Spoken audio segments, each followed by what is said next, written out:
그래갖고 남편이 집에 들어왔고 사랑이 하나도 없는 사람, 사랑하는 사람 밥 세끼 차려주는 것도 힘든데 사랑하지도 않는 남자 밥 세끼 차려주는 거 좋아요, 나빠요? 나빠요? 좋아요? 이 뭐 자기는 손이 없어, 발이 없어. 손 하나 까딱 안 하고 밥 세끼 차려내라 뭐라 그러면서 차려줘요, 부엌에서. 삼식이. 이 뒷말은 내가 안 하겠어요. 방송에 나가갖고 밥 세끼 차려달란다고. 두 끼 차려달라면 뭐라 그래? 두식이 그냥, 두식이 그냥 밥 세끼 차려달라고. 그런데 옥시토신이 계속 나오는 부부들이 있어요. 결혼하고부터 같이 여행도 다니고 포장마차도 가고 산책도 다니고 서로 그냥 위해주고 이런 부부들은 60이 되면은요, 남편이 이런 생각이 든대요. 나한테 시집 와줘갖고 애 낳아주고 살림 살아주고 너무 고맙다. 만지기만 해도 너무너무 행복하대요. 그런 사람들은 계속 옥시토신이 나온대요. 여자도 마찬가지래요.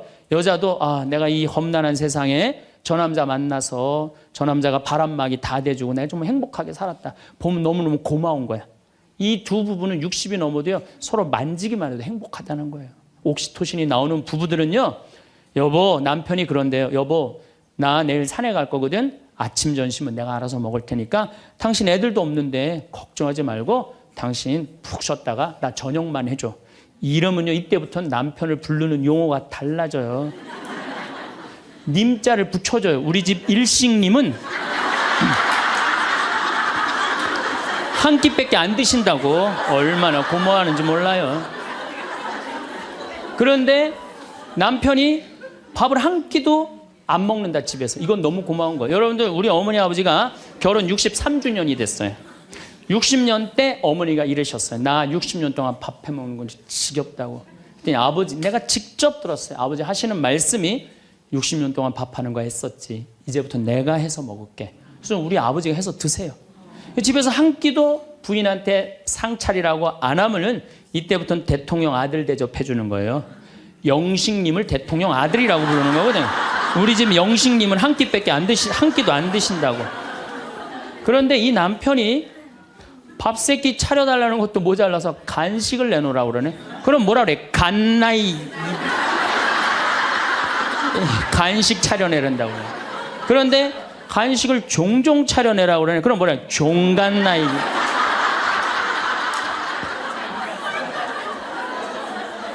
여러분들, 우리나라에서 제일 인기 있는 신랑감 1위는 송혜 선생님이라고 그래요. 송혜 선생님. 송혜 선생님은 전국 노래자랑하러 다니느냐고 생전 집에서 밥을 안 먹는데.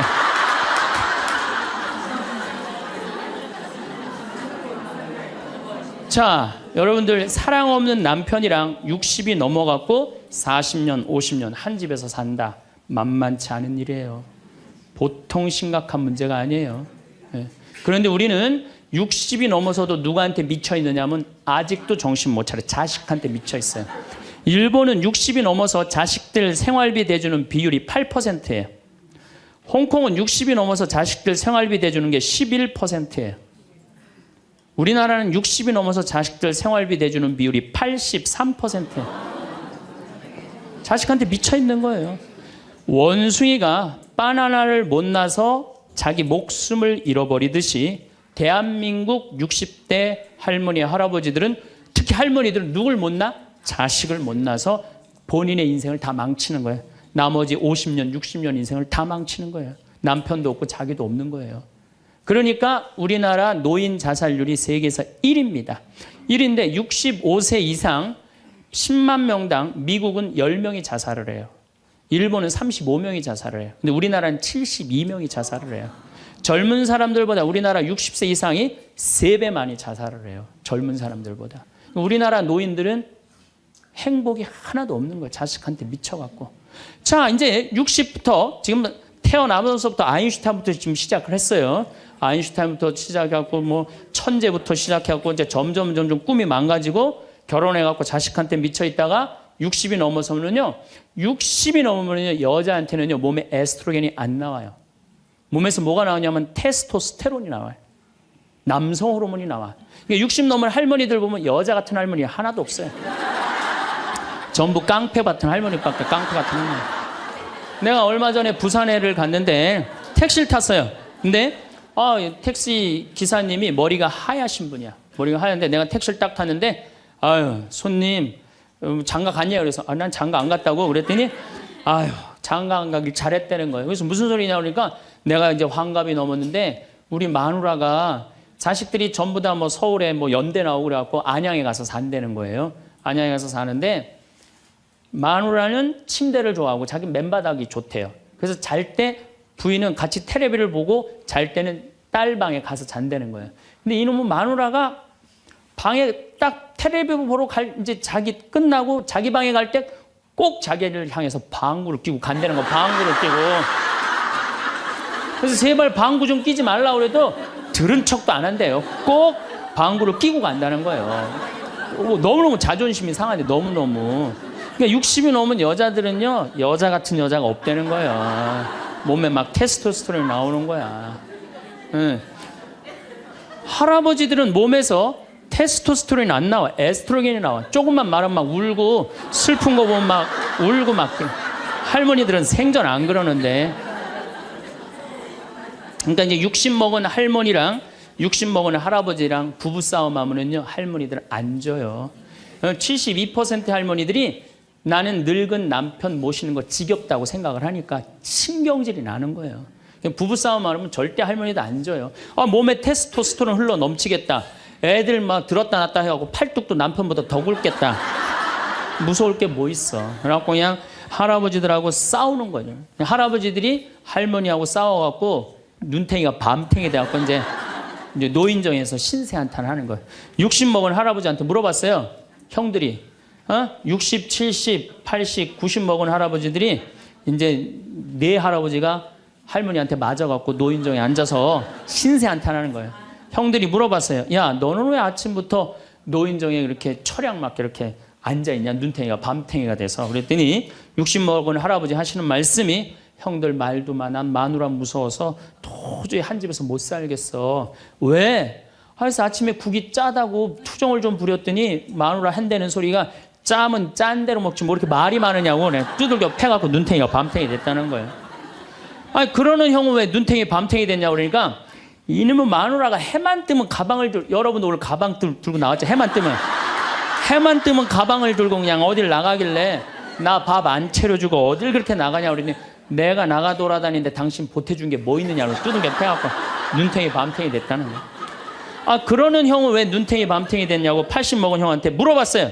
그랬더니 80 먹은 형이 하시는 말씀이 난 집에 있는 게 하도 심심해서 마누라 나가는 길에 나도 따라 나가면 안 되냐 그랬더니 어딜 따라 나오냐고 그러고 두들겨 패갖고 눈탱이 밤탱이 됐다는 거예요.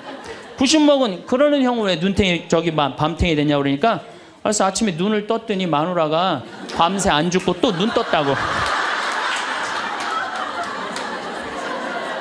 그래갖고 요즘에 90 먹은 할아버지들이 고민이 많대요. 아침에 일어나갖고 눈을 떠야 되는 건지 말아야 되는 건지 고민이 많대.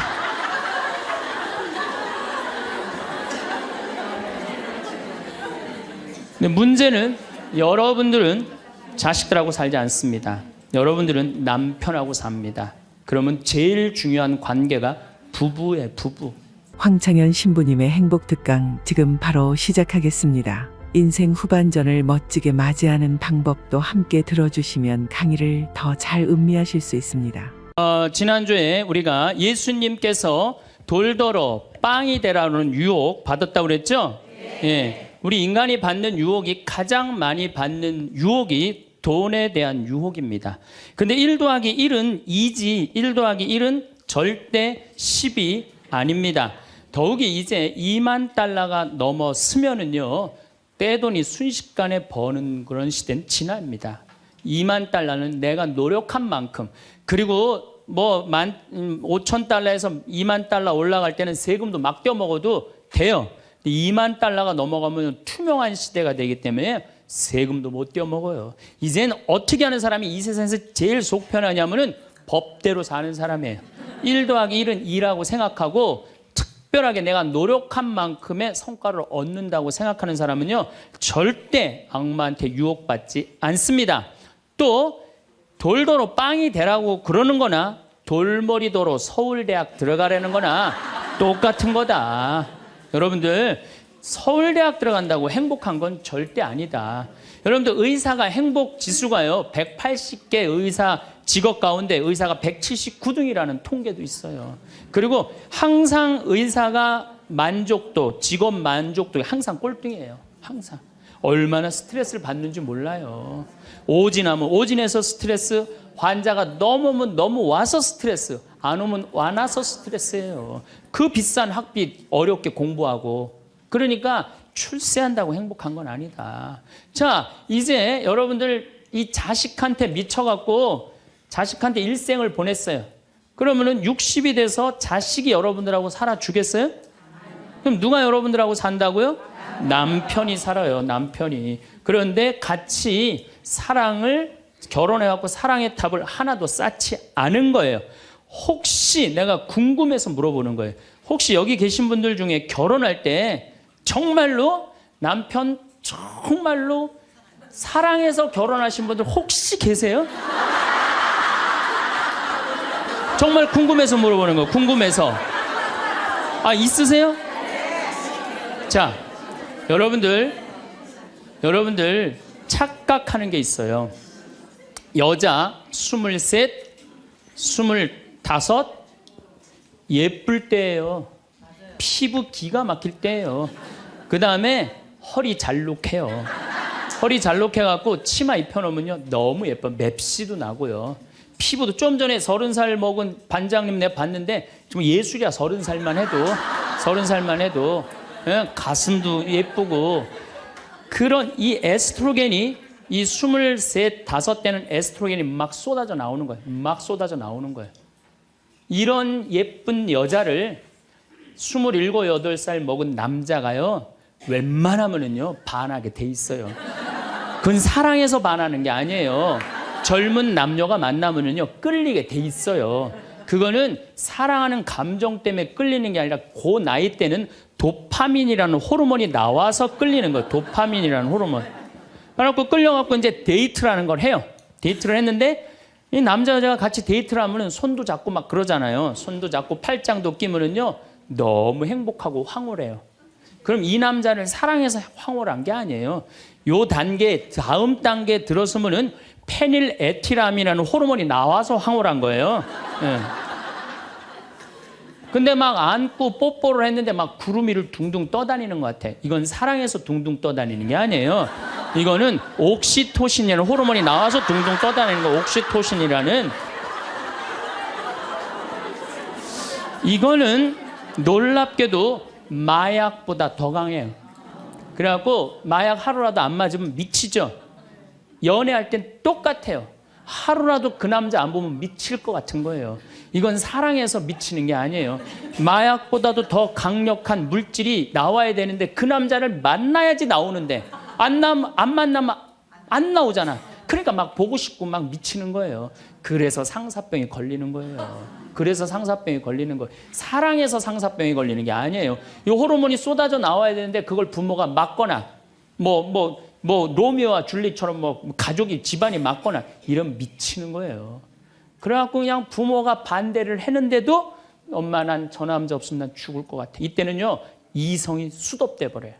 이성이 마비가 돼요. 눈에 갑자기 콩깍지 확 껴요. 판단력이 없어져요. 그래갖고 나쁜 남자, 능력 없는 남자, 그런 남자도 좋은 거예요. 그 남자 없으면 죽을 것 같으니까. 그래서 중내 사내 해갖고 결혼을 시켜요. 그래갖고 결혼을 시키고 그냥 한 집에서 그냥 살면 깨가 쏟아지지. 근데 이제 애가 딱 하나 나오면은 놀랍게도 이 세 가지 호르몬이 딱 멈춰버려요. 안 나와요. 이게 죽을 때까지 나오면 다행인데 600일 나오고 딱 멈춰버려요. 자, 여러분들 여기 지금 한 50, 60 되신 분들 처녀 때 막 가슴 막 방망이 지고 막 그런 기분 지금도 느껴요? 지금도 그런 거 나오는 분들 계세요? 그거는요 똑같은 사람인데요 호르몬의 문제예요. 호르몬의 문제예요. 이거는 우리가 이해하지 못하는 건데 아주 중요한 거예요. 아주 중요한 거예요. 여자를 보면 막 가슴이 막 뛰고 막 손만 만져도 그냥 1년 동안 막 그 느낌이 그냥 가고 막 이러는 게 다 호르몬은 사랑 때문에 그런 게 아니라니까요. 그럼 호르몬이 멈췄는지 어떻게 알 수 있느냐? 어떻게 알 수 있느냐? 젊었을 때는 치마만 입고 그냥 브라우스만 입어도 그냥 남자가 그냥 가슴이 나 터질 것 같다고 너 보면 너무 행복해서. 그런데 결혼하고 애가 하나 나와갖고 옷을 벗고 왔다 갔다 하는데 남편이 이러는 거예요. 야, 춥고 안 보이잖아. 왜 왔다 갔다 해? 테레비 앞에서 빨리 비켜. 아니, 옷을 벗고 왔다 갔다 하는데도 테레비 안 보인다고 비키라고 그러면요, 이 호르몬은 딱 멈춘 거예요. 끝난 거야. 이건 끝난 거예요. 근데 놀랍게도 우리가 어떤 착각을 하느냐면은 사랑이 식었다고 생각해요. 사랑이 식었다고. 그게 아니에요. 이 호르몬이 쏟아져 나올 때 하느님이 남녀를 묶어준 거예요. 그럼 결혼을 해서부터 사랑의 탑을 쌓아가야 돼. 계속 쌓아가야 돼. 근데 우리는 딱 결혼하자마자 엄마는, 이 문제는 애가 하나 나오면 여자는 옥시토신이 계속 나와요. 왜 계속 나오냐면 젖을 먹이면서 애가 막 까무락까무락 그러는 거 보면서 아장아장 걷는 거 보면서 남자 없어도 돼. 얘만 있어도 돼. 그냥 얘한테 미치는 거예요. 그럼 남자는 또 뭐를 갈구하냐면 도파민을 갈구해요. 도파민이라는 건 남녀가 처음 만났을 때 첫눈에 반하는 때 나오는 호르몬이에요. 그러니까 이제 부인한테는 안 나오는 거야. 그냥 나가서 술집에 젊은 여자한테 전전긍긍하면서 그냥 그 도파민 맛을 계속 느끼는 거예요. 그 여자는 자식 키우는데 미쳐 있고 남자는 나가서 돈 버는데 바깥에서 미쳐 있는 거예요. 그렇게 30년 동안 남남으로 사는 거예요. 남남으로 살다가 남자는 이제 60이 넘어갖고 사회에서 가라고 그러니까 집에 들어오고, 여자는 이제 자유롭게 살라고 그랬더니 이게 뭐 완전 체인징 파트너를 하는 거야. 그래갖고 남편이 집에 들어왔고 사랑이 하나도 없는 사람, 사랑하는 사람 밥 세끼 차려주는 것도 힘든데 사랑하지도 않는 남자 밥 세끼 차려주는 거 좋아요, 나빠요? 나빠요? 좋아요? 이 뭐 자기는 손이 없어, 발이 없어, 손 하나 까딱 안 하고 밥 세끼 차려내면 뭐라 그러면서 차려줘요? 부엌에서 삼식이. 이 뒷말은 내가 안 하겠어요. 방송에 나가갖고 밥 세끼 차려달란다고. 두 끼 차려달라면 뭐라 그래? 두식이 그냥 밥 세끼 차려달라고. 그런데 옥시토신이 계속 나오는 부부들이 있어요. 결혼하고부터 같이 여행도 다니고 포장마차도 가고 산책도 다니고 서로 그냥 위해주고 이런 부부들은 60이 되면은요, 남편이 이런 생각이 든대요. 나한테 시집 와줘갖고 애 낳아주고 살림 살아주고 너무 고맙다. 만지기만 해도 너무너무 행복하대요. 그런 사람들은 계속 옥시토신이 나온대요. 여자도 마찬가지래요.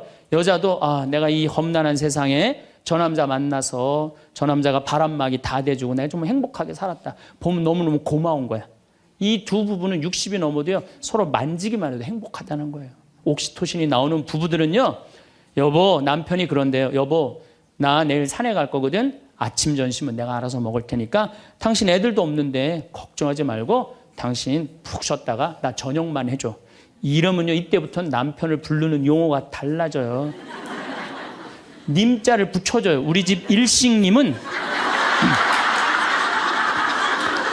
한 끼밖에 안 드신다고. 얼마나 고마워하는지 몰라요. 그런데 남편이 밥을 한 끼도 안 먹는다, 집에서. 이건 너무 고마운 거예요. 여러분들, 우리 어머니 아버지가 결혼 63주년이 됐어요. 60년 때 어머니가 이러셨어요. 나 60년 동안 밥 해먹는 건 지겹다고. 그랬더니 아버지, 내가 직접 들었어요. 아버지 하시는 말씀이 60년 동안 밥하는 거 했었지. 이제부터 내가 해서 먹을게. 그래서 우리 아버지가 해서 드세요. 집에서 한 끼도 부인한테 상 차리라고 안 하면은 이때부터는 대통령 아들 대접해 주는 거예요. 영식님을 대통령 아들이라고 부르는 거거든요. 우리 집 영식님은 한 끼밖에 안 한 끼도 안 드신다고.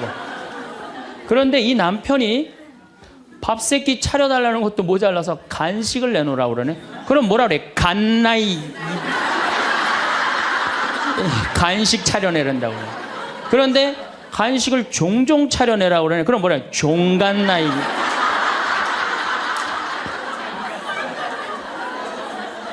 여러분들, 우리나라에서 제일 인기 있는 신랑감 1위는 송혜 선생님이라고 그래요. 송혜 선생님. 송혜 선생님은 전국 노래자랑하러 다니느냐고 생전 집에서 밥을 안 먹는데.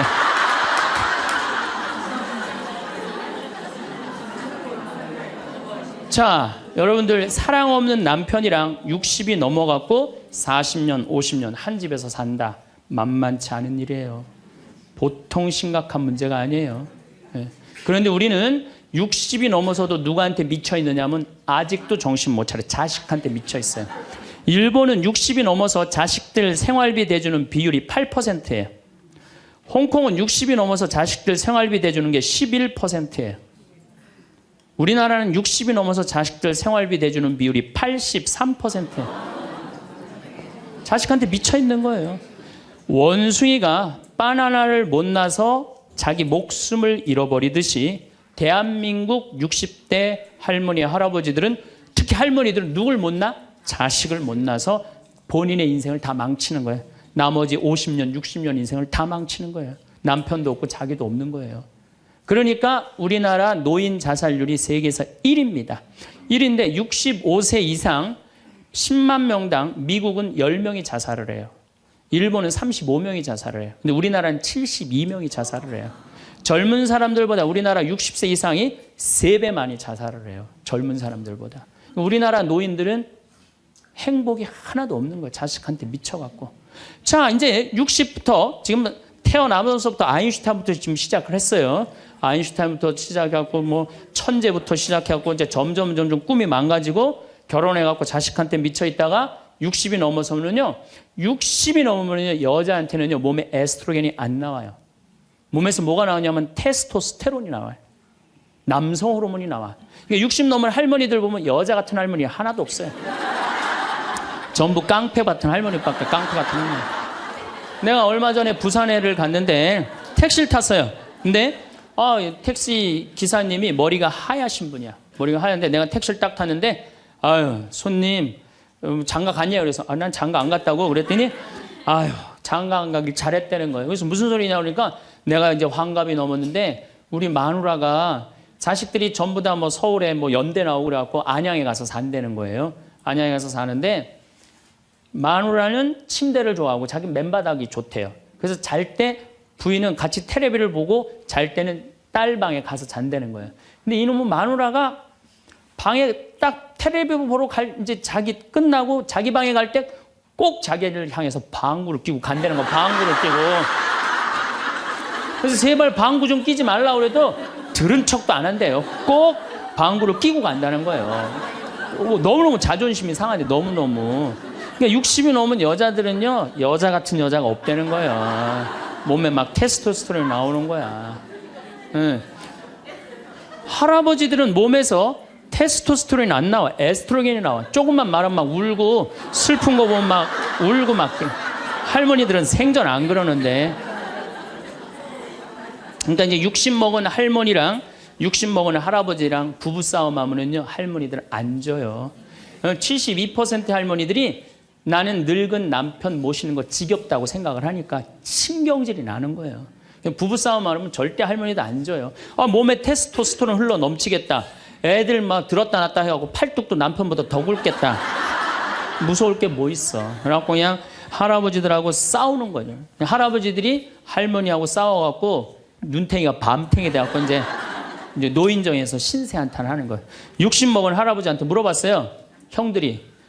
60, 70, 80, 90 먹은 할아버지들이 이제 네 할아버지가 할머니한테 맞아갖고 노인정에 앉아서 신세한탄하는 거예요. 형들이 물어봤어요. 야, 너는 왜 아침부터 노인정에 이렇게 철양 맞게 이렇게 앉아있냐? 눈탱이가 밤탱이가 돼서. 그랬더니 60 먹은 할아버지 하시는 말씀이, 형들 말도 많아. 마누라 무서워서 도저히 한 집에서 못 살겠어. 왜? 그래서 아침에 국이 짜다고 투정을 좀 부렸더니 마누라 한다는 소리가, 짜면 짠 대로 먹지 뭐 이렇게 말이 많으냐고. 두들겨 패갖고 눈탱이가 밤탱이 됐다는 거예요. 아니, 그러는 형은 왜 눈탱이 밤탱이 됐냐고 그러니까, 이놈의 마누라가 해만 뜨면 가방을 여러분도 오늘 가방 들고 나왔죠. 해만 뜨면 가방을 들고 그냥 어딜 나가길래 나 밥 안 차려주고 어딜 그렇게 나가냐 그러니, 내가 나가 돌아다니는데 당신 보태준 게 뭐 있느냐고 두들겨 패갖고 눈탱이 밤탱이 됐다는 거예요. 그러는 형은 왜 눈탱이 밤탱이 됐냐고 80 먹은 형한테 물어봤어요. 그랬더니 80 먹은 형이 하시는 말씀이, 난 집에 있는 게 하도 심심해서 마누라 나가는 길에 나도 따라 나가면 안 되냐 그랬더니, 어딜 따라 나오냐고 그러고 두들겨 패갖고 눈탱이 밤탱이 됐다는 거예요. 90 먹은 그러는 형은 왜 눈탱이 밤탱이 됐냐고 그러니까, 그래서 아침에 눈을 떴더니 마누라가 밤새 안 죽고 또 눈 떴다고. 그래갖고 요즘에 90 먹은 할아버지들이 고민이 많대요. 아침에 일어나갖고 눈을 떠야 되는 건지 말아야 되는 건지 고민이 많대.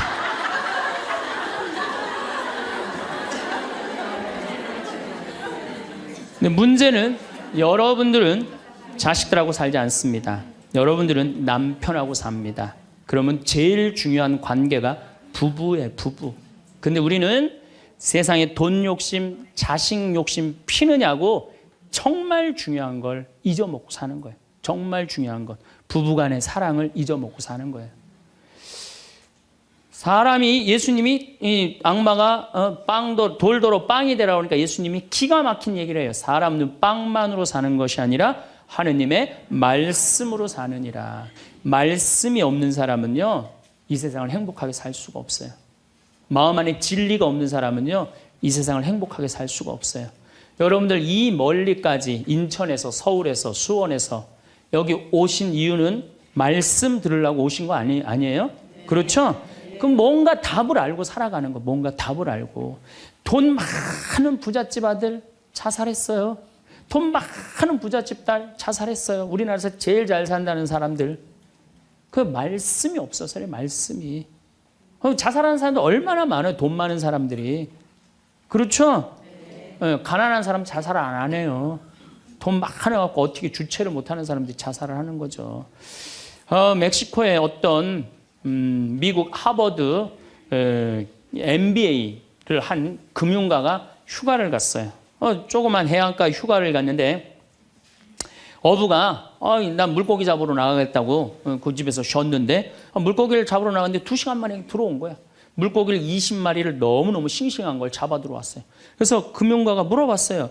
당신 뭐 벌써 들어왔느냐고. 그랬더니 그 어부 하는 말이 나는 20마리면 된다고. 나 왜 이렇게 일찍 들어왔냐고 그러니까 나 애들하고 놀고 마누라하고 음식 차려서 먹고 낮잠 자고 저녁에는 저기 뭐 식당에 가갖고 데큘라 한잔하고 기타 치고 놀으려고 난 왔다고. 그랬더니 이 MBA 한 금융가가 그 어부를 한심하게 쳐다보면서 이렇게 말을 합니다. 당신 왜 그러고 사냐. 당신 지금 2시간에 그렇게 20마리 잡으면 8시간 일하면은 아니 뭐 거의 뭐 100마리 200마리 잡을 수 있는데 그거 잡아갖고 배를 한 척 더 큰 걸 사라. 그래갖고 조금만 일을 열심히 하면은 5척을 살 수 있다. 그래갖고 그거 5척을 사갖고 큰 배를 사라. 배를 사갖고 당신 기술이 좋으니까 이 통조림 회사를 해라. 통조림 회사를 해갖고 이 회사를 참 물건을 팔아라. 그래갖고 여기서 살지 말고 맨하탄에 가라. 뉴욕. 맨하탄에 오면 내가 다 코치를 해줄 테니까 그 맨하탄에서 그 다 꾸민 거를 주식을 딱 팔아갖고 백만장자가 돼서 다시 와서 당신 행복하게 살면 되지. 왜 이 20마리 겨우 잡고 들어오느냐고. 그랬더니 어부가 물어봤어요. 그렇게 내가 백만장자가 돌아와서 여기 돌아와갖고 내가 쉴 수 있는데 걸리는 시간이 얼마가 걸리느냐 그랬더니 한 30년 정도 걸릴 것 같다고. 그랬더니 어부가 기가 막힌 말을 하죠. 난 지금 그러고 있는데 내가 뭐하러 30년 동안 고생을 해야 되느냐 이거예요. 그러니까 이 어부한테는 돈이 행복을 주지 않는다고 생각을 한 거예요. 내가 지금 내 아이랑 부인이랑 행복하게 살면 되는데 뭐하러 욕심을 피고 사느냐는 거예요. 그러니까 여러분들이 고통스러운 이유가 뭔지 아세요? 욕심 필 때 고통스러운 거. 인생 쫙 돌아보실 때 언제 여러분들이 괴로운지 아세요?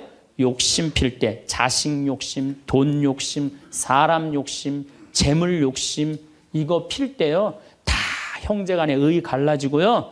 내가 하느님 떠나고 다 하는 거예요. 그러니까 이 유혹에만 안 빠져도 1 더하기 1은 2라고 생각하고 사는 사람 절대 인생 괴롭지 않아요. 여러분들 마음 안에 지금 내가 이게 수지에 지금 수지 이거 그냥 계속 막 뭐 광교 신도시도 들어오고 도로도 빵빵 뚫려서 이게 이제 5억짜리가 10억 될 거야. 아직 뛰지도 않았는데 머릿속에 이미 5억이 더 벌린 거야. 그때부터 괴로운 거예요.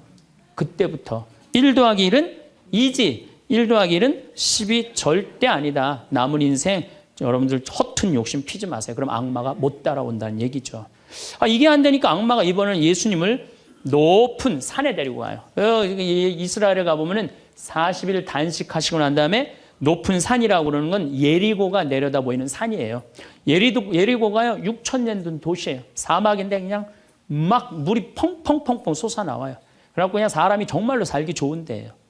그 예리고라는 도시를 보여주면서 당신이 나한테 절을 한다면 내가 당신한테 권세와 영광을 주겠다고 그래. 근데 우리가 놀랍게도 돈 욕심보다 더 무서운 욕심이 뭐냐면 권세와 영광이에요. 여러분들 여기 지금 권세와 영광 여러분들 피세요 안 피세요? 여기 있는 분들. 돈 없는 사람도요 자존심 상하면 기분 나빠요. 그렇죠? 여러분들 부부 사이에서도 권세와 영광 필 것 같아 안 필 것 같아요? 당신 나 만났으면 쪽박 찼어. 당신 같은 사람 세상에서 살지도 못해. 나 만났으니까 이러고 사는 거야. 이러면서 부부 사이에도 누가 잘났다고 해? 내가 잘났다고 권세와 영광 드러내요. 이게요. 돈 없는 사람도 받는 유혹이 권세와 영광이에요. 이거 국회의원 대통령만 받는 게 아니에요. 이거 제일 많이 받는 사람이 우리 신부들이에요. 신부들. 나는 28에 신부가 됐어요. 아니 학생이다가 갑자기 신부가 됐는데 학교 다니다가 갑자기 신부된 거 아니에요. 7년 동안 신학교 하다가 맨날 학교에서 그냥 교수님한테 이 눈치 저 눈치 보다가 본당 신부 하다가 딱 신부 됐는데요. 교우들이요. 얼마나 사랑하고 존경하는 건지 1살서부터 100살까지 다 좋아하는 거예요. 1살짜리는 엄마가 데리고 와서 우리 애 좀 만져달라고 그러고 90살 먹은 할머니는 허리가 구부러졌는데 또 구부러가면서 신부님 손 한번 만지자고. 아니 그 젊은 나이에 어떻게 그렇게 존경받아요. 나는 판검사 그렇게 존경 못 받는다고 생각해요. 우리 신부니까 그렇게 존경을 받는 거예요. 하루는 내가 목욕탕을 갔어요. 딱 빨개 벗고 탕 안에 딱 들어갔어요. 탕 안에 들어갔는데 온탕에 중년의 남자가 한 5명 있었어요.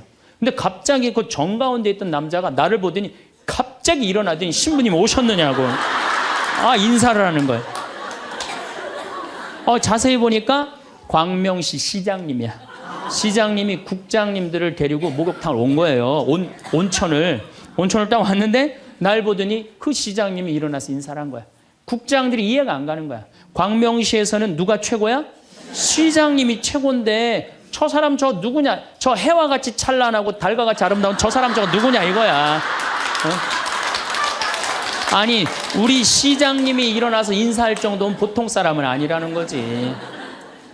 그 28의 젊은 나이에 시장님이 인사하고 국회의원들이 인사하면요. 처음에는 부담스럽다가 한두 번 받기 시작하면요. 내가 목이 뻣뻣해지기 시작해. 슬슬 기부수를 하기 시작하는 거야. 아니 시장 국회의원도 나한테 인사하는 판에 내가 누구한테 인사해? 교우들도 누가 먼저 인사해야 돼? 교우들이 먼저 인사해야 되는. 내가 인사 먼저 하지 않는 거예요. 악마의 유혹에 넘어가는 거죠. 교우들 무시하고 존중해 주지 않고. 예수님은 나는 섬김을 받으러 온 것이 아니라 섬기러 왔다고 그랬는데 이제 내가 섬김을 받는 입장에 이제 들어서는 거죠. 제가 31살에 평택 비전동이라는 성당에 본당 신부가 됐어요. 교우가 한 4,000명 되는데 뭐 아주 교우들이 착하고 아파트촌이라 그냥 돈도 너무너무 많이 내갖고 예산도 저 시골 교구보다 더 많았어요. 본당 예산이. 갔더니 교우들이 나보러 신부님 훌륭하십니다. 똑똑하십니다. 위대하십니다. 영민하십니다. 말마다 그런 얘기를 하는 거예요. 처음에는 그 말이 부담스럽다가 자꾸 들으면 어떻게 돼요? 세상에 내가 제일 똑똑하고 영민하고 위대하고 그런 줄 아는 거예요. 갑자기 교우들이 사모임원들이 신부님 이렇게 하시면 안 됩니다. 그럼 화가 나는 거예요. 왜 화가 날까요? 훌륭하고 똑똑하고 위대하고 영민한 내가 결정한 건데 어디다 나한테 반기를 드느냐 이거예요. 악마의 이 낚시에 딱 걸리는 거죠. 우리가 이게 너무 많은 유혹을 받아요. 우리가 신학교 졸업할 때 교수님들이 끊임없이 이렇게 얘기를 합니다. 예수님이 예루살렘에 입성할 때 당나귀를 타고 입성을 해요. 그렇죠? 낙이라는 게 얼마나 볼품없어요. 말은 타면은요 기분이 너무너무 좋아요. 근데 당나귀는 참 내가 기분이 나빠. 당나귀를 타면은. 그러니까 사람들이 욕을 할 때도 덩키 그러잖아요. 외국에서도 그렇고. 당나귀는 사람을 무시하는 거예요. 당나귀 같다는 사람. 근데 이 당나귀에 그냥 예수님이 딱 올라타니까 예루살렘에 들어가니까 막 사람들이 막 옷을 벗고 막 환호를 하고 빨마가지를 흔들으니까 이 당나귀가 너무 신이 난 거예요. 이야, 드디어 나의 가치를 알아보는구나. 사람들이. 여러분들, 당나귀 보고 사람들이 손을 흔들었어요? 예수님 보고 사람들이 손을 흔들었어요? 예수님 보고 흔들었죠? 우리 신부들도 똑같아요. 나 때문에 교우들이 나 존경해 주는 거라고 난 생각하지 않아요. 누구 때문에 존경해 주는 거예요? 내 뒤에 있는 예수님. 만약에 내 뒤에 예수님이 없다면은 나 세상에 나가면요 쳐다도 안 봐요. 거들떠도 안 봐요. 그런데 처음인 걸 잘 알아요. 그런데 1년이 지나고 2년이 지나고 5년이 지나면요. 내 뒤에 예수님은 온데간데 없고 누구만 남어? 나만 남는 거예요. 악마가 나한테 절을 하면 권세와 영광을 주겠다는 거 똑같은 거죠. 제가 작년에 뉴욕 퀸즈라는 분당에 강의를 갔어요. 강의를 갔는데 교우들이 진짜 많이 왔어요. 뭐 지하에서 1층으로 올라오는 엘리베이터가 10명이 타는데 20명이 타고 엘리베이터가 꼈어요. 하고 911이 와서 막 전화해갖고 911이 엘리베이터에 있는 사람들 다 꺼냈어요. 그럼 하여튼 뭐 난리가 났어요. 이번 2월 달에 70 먹은 아주머니, 아주 예쁘게 생기고 곱게 생겼어요. 요새는 70 먹어도 정말로 아줌마야. 아줌마가 딱 와서 신부님, 제가 뉴욕 퀸즈에서 왔습니다. 저를 아십니까? 그래서 잘 모르겠는데요. 제가요, 누구냐면요. 신부님 강의 오셨을 때 엘리베이터에 낀 여자입니다. 그리고 왔어. 그런데 신부님이 그 강의를 했을 때 화가 나십니까? 라는 CD, 그거를 사서 아들이 뉴욕 의대 수술 집도이래요. 대단한 거죠. NYU 대학의 수술 집도이면. 근데 우울증이 있었는데 그걸 출퇴근에 듣고 다니면서 맨날 웃어서 우울증이 없어졌다는 거예요. 그러니까 아들이 한국에 돌아가면은 꼭 평창에 가고 신부님한테 고맙다고 얘기하라고. 내가 그 정도로 대단했다는 얘기예요. 네. 그래갖고 이제 강의가 끝나고 그 가브리엘 신부님이라고 1.5세 신부님인데 아주 정말로 젠틀한 신부님이야. 같이 이제 사제관을 가는데 여자 하나가 따라오는데 미국 여자가 따라오는 거예요. 뭐 영어로 막 떠드는 거예요. 뭐라고. 근데 대충 그런 얘기예요. 자기는 한국말을 모르는데 신부님 강의에 감동받았다는 거예요. 이야, 내 강의 이제 감동 받다 못해 이제 미국 여자까지 내 강의 감동을 받는구나. 아, 고맙다고. 근데 본당 신부님 자꾸 빨리 가재는 거예요. 기분이 나쁘더라고요. 아, 지금 미국 여자가 내 강의 감동받아서 얘기하자는데 말 끊으니까. 그래도 어떻게 본당 신부님 최고 아니에요. 나는 초청 받아서 간 사람이고. 그래서 다음에 얘기하자고 고맙다. 그리고 신부님하고 사제관으로 가는데 신부님이 그 여자가 안 보이니까 나한테 하는 소리가 신부님 저 여자 이거라고 이거. 우리가 한번 권세와 영광을 추구하다 보면요. 미친 여자가 주는 것도 덥석덥석 받아먹는 게 인간이에요. 미친 여자가 주는 것도 덥석덥석 받아먹는 게 인간이에요.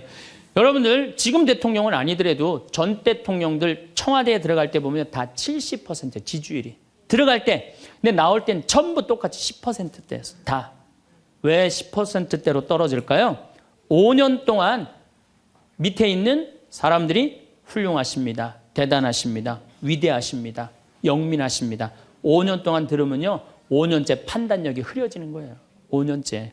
요즘 대통령, 지금 대통령 어떤지 모르겠어요. 나는 그 내곡동 산 거 보면은 왔다 갔다 하는 것 같아요. 느낌이. 네. 5년 동안 그런 소리만 들으면요. 우리가 흔들리게 돼 있어요.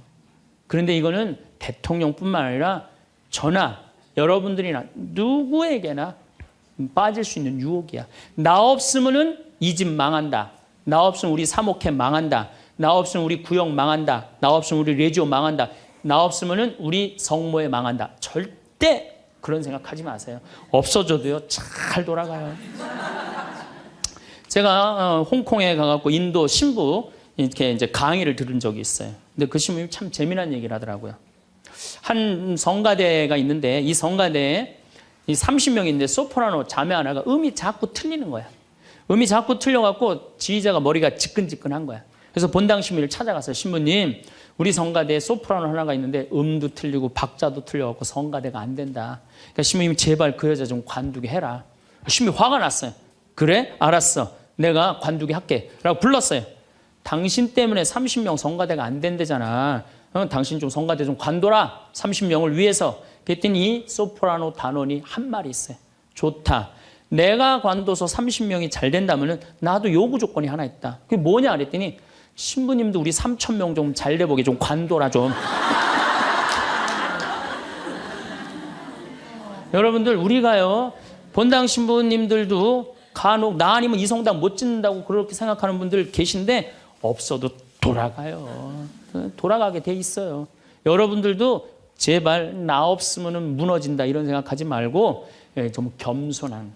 그래서 여기 계신 분들 혹시 고향이 삼척인 분들 안 계세요? 아는 척, 가진 척, 잘난 척. 이 고향 삼척인 분 혹시 안 계세요?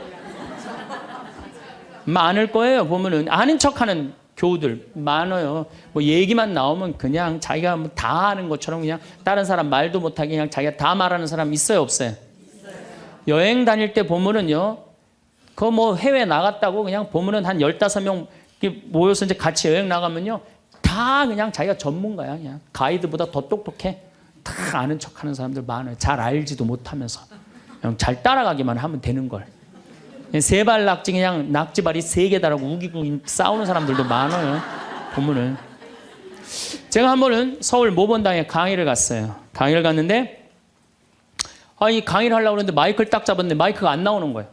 마이크가 막 안 나오는데 막 사무장님이 막 쫓아 들어가더라고요. 한 2분이 지났는데 안 오는 거야. 안 나오는 거야. 관리장님이 또 들어갔는데 또 안 나오는 거야. 꾸리야 단장이 들어갔는데도 안 나오는 거야. 10분 동안 서서 있는데 참 멋쩍더라고요. 근데 제가 그 10분 동안 기다리면서 내가 미칠 뻔했어요. 내가 신학교 때 무슨 일을 했냐면 관리부장이라는 걸 했어요. 관리부장은 뭐냐면 신학교는 행사를 하고 야외 행사를 하면 우리가 다 마이크, 앰프 설치 다 했어요. 그걸 제가 다 했어요.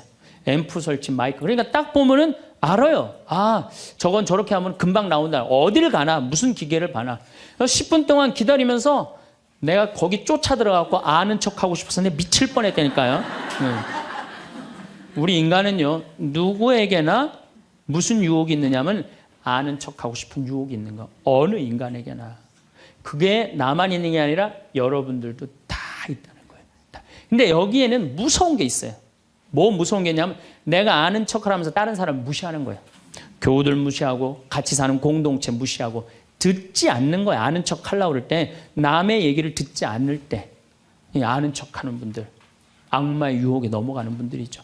또 가진 척하는 분들, 이것도 뭐 그냥 전세 살면서 시계 막 롤렉스, 까르띠에 막 이런 거 차고 다니는 교우들 많아요. 예. 가방, 우리나라가 4대 명품 시장이래잖아요. 가방도 보면 막 300만 원짜리 막 들고 다니는 자매들 많죠. 남편 월급이 300만 원인데 그걸 가방으로 바꿔갖고 한 달 내내 들고 다니는 거야. 한 달 내내. 예. 내가 밍크 코트를 하나 샀어. 밍크 코트를 샀는데 이거 한 번 1000만 원짜리인데 이거 입고 한번 성당에 나가야 되는데 이놈은 지구 온난화 때문에 왜 이렇게 겨울에 안 추워? 제발 좀 추워야지 한번 입고 나가는데 그래갖고 그냥 밍크 코트 입고 기다리다가 1월 말에 어떻게 하고 입고 나가면 속에는 그냥 민소매 소대낫이 입고 그냥 속 치마 입고 그리고 그냥 밍크 코트 입고 나가는 사람들 많아요. 제가 우리 앞으로 뭐 내년 1월 15일 날 전력이 뭐 샷다운 된다고 그러잖아요. 예. 그런데 보면은요, 호텔이나 백화점에 겨울에 가보면요, 다 반팔 입고 다녀요. 정신 나간 거죠. 예. 가진 척. 그냥 겨울에 벗고 다니는 게 가진 척 하는 거 아닌데. 예. 아는 척, 가진 척. 이거 다 해서 뭐 하고 싶어요? 잘난 척 하고 싶은 거예요. 여러분들 제일 꼴보기 싫은 게 뭐예요? 잘난 척 하는 거죠? 예. 이쁜 여자들이 그냥 이쁜 척 하는 거. 이거 진짜 꼴보기 싫은 거죠. 예. 근데 이쁘지도 않은데 이쁜 척 하면 더 꼴보기 싫죠?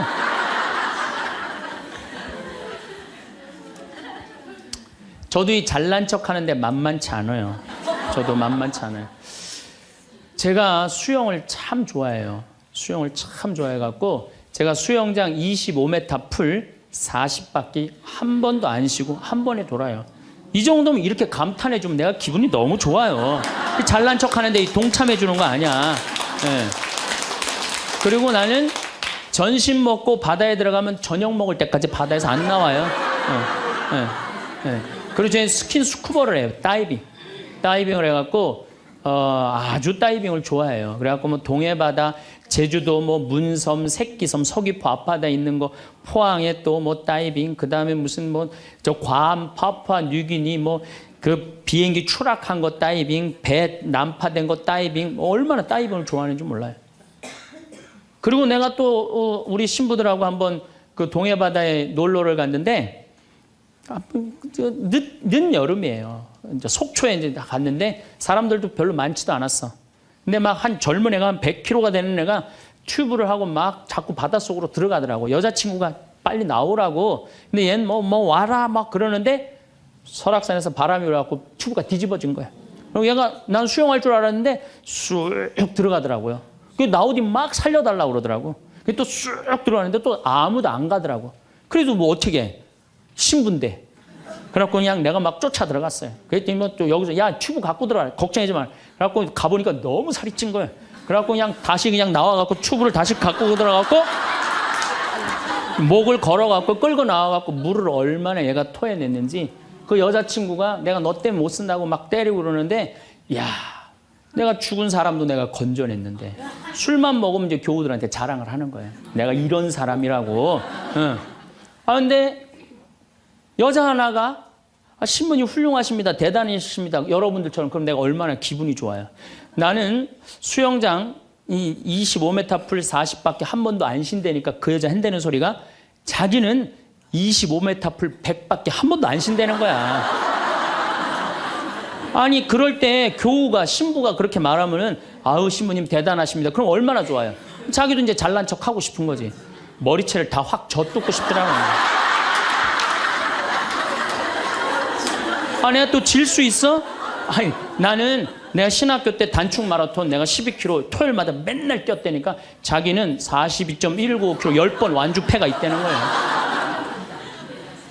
우리가 한번 잘난 척하기 시작하면 어떤 현상이 일어나느냐 하면은 내가 아는 유명한 사람, 내가 아는 유명한 정치인 별 얘기를 다 해요. 다 끄집어내.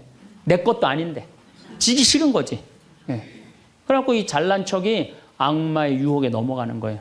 그런데 정말로 훌륭한 건 아는 것도 많고 가진 것도 많고 잘난 것도 많은데 주일날 반도 되고 차량 주차 봉사하는 형제들. 여기 내가 정말 부자야. 남편도 대단해. 그런데 그런 거 티 한 번 안 내고 성모에 설거지하는 자매들. 구역장 반장 봉사하는 자매들. 난 이분들이 훌륭한 분들이라고 생각해요. 예수님은 나는 섬김을 받으러 온 것이 아니라 섬기러 왔다고 그러죠. 근데 우리는 이상하게 이 잘난 걸 하면서 정말로 창피를 많이 당해요. 어떤 대령이 대령 진급을 한 거야. 3개, 밥풀떼기 3개, 무궁화 3개를 딱 하고 너무 기분이 좋은 거야. 누구한테 자랑을 하고 싶은 거야. 중령에서 대령으로. 근데 딱 이제 하는데 딱 이병이 딱 들어오니 딱 인사를 하니까 자랑을 하고 싶은 이병한테 뭐 자랑할 게 뭐 있어요. 그래갖고 전화를 딱 잡아갖고 잠깐만 기다리라고 내가 좀 중요한 전화가 있다고. 장군님, 뭐 무슨 김 장군님하고 뭐 같이 우리 셋이 장군님 2분하고 식사할까요? 그리고 기분 좋게 딱 전화를 끊었어. 그래갖고 대령이 물어봤어. 자네 무슨 일 때문에 왔는가? 전화선 연결하려고 왔는데요. 그러면 여러분들 우리가 그럴 때가 많아요. 사실은 예, 정말 어처구니 없는 잘난 척을 해서 빠지는 늪이죠. 늪. 우리는 그런 늪에 빠지면 안 되지 않는가. 그랬더니 예수님이 한 분이신 하느님만을 경배하여. 정말 어쩜 말씀마다 이렇게 맞는 말씀만 하세요. 사람이 빵만으로 사는 것이 아니라 뭘로 산다고요? 하느님의 말씀으로 사느니라. 여러분들 이 말씀이라는 게요. 내가 이제 지금 60대신 분들 지금부터 공부를 하면은요. 그 깨달음의 깊이는 말할 수 없이 깊대요. 지금부터 막 진리를 탐구하고 막 깨달음의 그런 세상 속으로 나가고 기도 열심히 하면은요. 여러분들은 말할 수 없는 깊은 세계에 빠져들 수 있다는 거예요. 예수님 말씀으로 사느니라. 이 말씀 맞는 얘기예요. 돌더러 빵이 되라고 그러는 거. 나한테 절을 하면 뭘 준다고? 권세와 영광을 준다고 그러니까 뭐라 그래? 한 분이신 하느님만을 경배하라. 여러분들 성당에 나와갖고요. 하느님 경배 안 하고 자기 경배하라고 그러는 분들 많아요. 제가 좀 죄송한 얘기지만은 본당 뭐 전국 우리나라 본당 얼마나 많이 강의를 다니겠어요. 1년에 300회를 강의를 다니니까. 근데 가보면은 정말로 당황스러운 사목회장님들이 있어요. 어떤 사목회장님들이 있느냐면 꼭 본당 신부 옆에 꼭 차를 세워놔. 근데 그 사목회장님 참 벤치야. 근데 본당 신부 참 보면 무슨 아반떼 뭐 이런 거 시골 같은 데 가보면은 나는 정말로 좀 그렇더라고요. 아니 벤츠를 좀 총회장이면은 벤츠를 세워줄 때면 신부님은 그랜저는 사주고 벤츠를 세워줄 거 아니야. 나 총회장이고 벤츠 있다 이거야. 근데 더 기가 막힌 거는 어떤 경우냐면 그 사목회장님 이런 말하는 분들 많이 있어요. 내가 이 성당 졌다고. 이런 분들 많아요. 굉장히 완전히 아무것도 안 보이는 거지. 예, 자기가 누군지 모르는 거죠. 이런 유혹에 빠지는 분들 참 많아요. 성당에 여러분들 뭐하러 나오는 거야? 하느님 경배하려고 나오는 거예요. 하느님 섬기려고 나오는 거지, 나 잘난 척 하려고, 나 아는 척 하려고 성당 나오는 거 아니라는 거죠. 그래서 이 유혹에 여러분들 빠지시면은 절대 안 된다. 자, 그랬더니 악마가 이번에는 예수님 어디로 악마가 데리고 가느냐면 예루살렘 성전 꼭대기에 데리고 올라와요. 당신이 하느님의 아들이거든 뛰어내려 보시오. 하느님의 아들이거든 뛰어내려. 시험하는 거, 시험. 그런데 놀랍게도 돈에 대한 유혹보다, 권세와 영광에 대한 유혹보다 더 많이 받는 유혹이 신앙의 시험이에요. 신앙의 시험. 여러분들은 이 유혹에 빠지세요, 안 빠지세요? 많이 빠져요. 하느님이 계실까 안 계실까, 이거 의심하는 사람들 많아요. 여기 있는 분들 난 의심 한 번도 안 했다. 그거는 있을 수 없는 일이에요. 의심 안 할 수가 없어요. 우리 인간은. 성인들도 마지막까지 악마들이 유혹을 한다는 거죠. 성인들도. 우리나라 한국 천주교 교우들이 505만 명이에요. 505만 명인데 어때? 주일날 미사 참여 125만 명밖에 안 나와요. 그럼 380만 명은 뭐야? 유혹에 빠진 거예요. 유혹에 빠져갖고 성당에 안 나오는 거예요. 여러분들도 집안에 유혹에 빠져서 성당 안 나오는 사람도 있어요, 없어요? 있어요. 이 유혹에 안 빠지려면 우리는 항상 깨어서 기도해야 돼. 항상 깨어서. 악마가 뭐라고 유혹하죠? 주일날 새벽 미사를 이제 가야 돼. 일이 많아갖고. 그러니까 그냥 새벽에 또 무지하게 추워. 악마가 속삭여. 야, 이렇게 추운데 너 일주일 동안 고생했는데 잠이라도 푹 자야 될 거 아니냐. 그래갖고 그냥 아이 그래 대미사 가자. 미사는 대미사가 최고야. 악마가 또 꼬셔요. 그래 대미사 가자. 그래갖고 이제 아침에 한 10시쯤 하려고 그랬는데 악마가 그래. 너 지금 결혼식에 가야 되는데 그렇게 급하게 왔다 갔다 하면 미사 하는 것 같지도 않아. 저녁 미사 가. 그래? 그럼 저녁 미사 내가 가야지. 결혼식 갔다 와갖고 저녁 미사 가려고 그랬더니 악마가 하는 말이 이번 주 깔끔하게 제끼고 다음 주부터 열심히 나가자.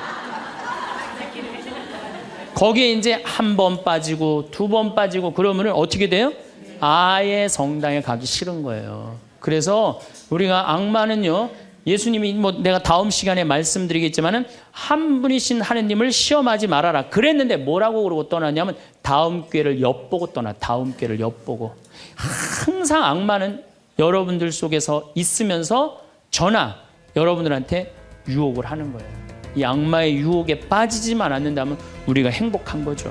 자, 그래서 이 다음 얘기는 다음 주에 또 이어서 하도록 하겠습니다. 안녕하세요. 고요한 밤입니다. 구독자 여러분은 요즘 어떻게 살고 계신가요? 날이 들면 깊어져 가는 주름이며 김이며 걱정이 많으신가요? 내 나이에 무슨 외모야 라는 생각을 하실지도 모르겠습니다. 그러나 한 번쯤 이런 경험은 다들 있으실 겁니다. 모임에서 간혹 보는 사이인데 머리부터 발끝까지 명품을 휘두른 것도 아닌데 왠지 기품이 좔좔 흐르는 사람을 본 기억 말이죠. 여러분도 혹시 이런 기억이 있으신가요? 저는 꽤 많답니다. 공부를 하면 할수록 나이 들수록 외모는 선택이 아닌 필수라는 생각이 종종 들곤 합니다. 외모의 중요성에 대해 어떻게 생각하시나요? 많은 사람들이 내면의 아름다움이 더 중요하다고 말하지만 현실에서 외모는 무시할 수 없는 요소입니다. 사람의 가치는 겉모습보다 내면에서 나오는 품격에 있습니다. 단순히 비싼 물건으로 치장하는 것이 아니라 내면의 품위가 중요한 것이죠. 많은 이들이 실력이 외모보다 중요하다고 주장하지만 이는 완전한 진실은 아닙니다. 외모와 실력 모두 중요한 요소입니다. 저는 사람들이 도덕적 문제에 대해 하는 말을 그대로 믿지 않습니다. 예를 들어 교통 규칙을 준수해야 한다고 말하면서도 실제로는 그렇지 않은 경우가 많기 때문입니다. 말과 행동의 불일치는 흔히 볼 수 있는 현상입니다. 이러한 이중성이 드러나는 대표적인 예가 바로 외모보다 마음이 중요하다는 말입니다. 실제로는 많은 사람들이 외모를 중요하게 여기고 있습니다. 역사적으로도 동아시아의 여러 국가에서 관리나 인재를 뽑을 때 외모가 중요한 기준이었습니다. 심리학에서는 한 가지 기준으로만 사람을 판단하는 것을 미성숙한 태도로 봅니다. 하지만 우리 사회는 여전히 외모로 사람을 평가하는 경우가 많습니다. 외모가 중요하지 않다고 말하면서도 실제로는 외모를 기준으로 사람을 판단하는 모순된 모습을 보이고 있습니다. 현실에서는 내면이 비어 있더라도 외모가 뛰어나면 인기를 얻는 경우가 많습니다. 온라인에서 자신의 캐릭터를 꾸미는데 열중하는 사람들이 많은 이유도 이와 관련이 있습니다. 만약 여러분이 외모에 신경 쓰지 않아도 되는 상황이라면 괜찮겠지만 그렇지 않다면 외모 관리에 신경 쓰는 것이 좋습니다. 많은 대인관계 서적에서도 외모의 중요성을 강조합니다. 외모는 자신을 표현하는 중요한 수단입니다. 외모에 변화를 주는 것은 자신의 이미지를 개선하는 데 도움이 됩니다. 머리 스타일, 옷차림, 말투 등을 바꾸면 자신감도 함께 변할 수 있습니다. 이때 중요한 것은 거칠애가 아닌 진정한 품격을 갖추는 것입니다. 진정한 품격은 단순히 돈이 아닌 내면의 기품에서 나옵니다. 외모 관리에는 여러 방법이 있습니다. 먼저 깔끔한 옷차림을 유지하세요. 구겨진 옷이나 더러운 신발은 좋은 인상을 주지 못합니다. 단정한 외모만으로도 호감도가 크게 올라갈 수 있습니다. 표정 관리도 중요합니다. 얼굴 생김새보다 표정이 주는 인상이 더 강력할 수 있습니다. 온화하고 부드러운 표정은 상대방에게 편안함을 줍니다. 바른 자세 또한 매우 중요합니다. 허리를 펴고 바른 자세를 유지하면 전체적인 이미지가 달라집니다. 여기에 건강한 생활 습관과 운동을 더하면 자신감도 높아지고 더 멋진 모습을 만들 수 있습니다. 옷을 고를 때는 유행을 쫓기보다 자신에게 어울리는 스타일을 찾는 것이 중요합니다. 자신의 체형과 이미지에 맞는 옷을 선택하세요. 비슷한 체형의 유명인 스타일을 참고하는 것도 좋은 방법입니다. 많은 옷을 사지 않더라도 여러 스타일을 시도해보며 자신에게 맞는 것을 찾을 수 있습니다. 고급스러운 이미지를 원한다면 좋은 소재의 옷을 선택하고 너무 강한 색상보다는 부드러운 색조를 선호하는 것이 좋습니다. 외모가 주는 장점 중 하나는 사람들로부터 좋은 첫인상을 받을 수 있다는 것입니다. 신경 써서 꾸민 날에는 주변 사람들의 반응도 더 긍정적으로 느껴지고 자신의 태도도 달라집니다. 자연스럽게 자신감도 생깁니다. 반면 너무 편한 차림으로 나갔을 때는 사람들과의 만남을 피하고 싶어지는 경향이 있습니다. 외모가 좋은 첫인상을 만들어준다면 그 이후에는 실력으로 인정받을 수 있습니다. 하지만 외모에만 의존하고 노력하지 않으면 장기적인 성공을 이루기 어려울 것입니다. 문제에 대해 너무 오래 고민하지 마세요. 10분 이상 고민해도 해결책이 나오지 않는다면 그 이상의 시간은 낭비일 수 있습니다. 우리가 하는 걱정의 대부분은 실제로 일어나지 않거나 이미 지나간 일 또는 우리가 통제할 수 없는 일들에 관한 것입니다. 따라서 대부분의 걱정은 불필요한 것이라고 볼 수 있습니다. 고민은 해결 가능한 것과 불가능한 것으로 나누고 해결할 수 있는 것에만 집중하세요. 예를 들어, 내일 비가 올까 걱정된다면 우산을 준비하는 것이 실질적인 해결책입니다. 우리가 통제할 수 없는 일은 받아들이고 할 수 있는 일에 집중하세요. 고민이 생기면 종이에 적어보세요. 대부분의 문제는 간단하게 요약될 수 있습니다.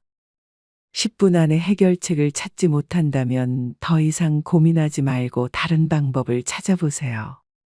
시간을 끌며 하루, 한 달, 1년을 허비하는 것은 현명하지 않습니다. 많은 경우 우리는 해결책을 알고 있지만 실행에 옮기기를 두려워합니다. 10분 안에 답이 나오지 않으면 고민을 멈추고 행동으로 옮기세요. 매일 아침 일찍 일어나 운동하고 공부하고 사람들과 소통하며 최선을 다하는 사람들에게는 좋은 결과가 따라옵니다. 고민이 많다고 해서 한숨만 쉬지 마세요. 지나친 고민은 정신 건강에 해로울 수 있습니다. 문제의 핵심을 파악하고 해결책을 찾아 실행하세요.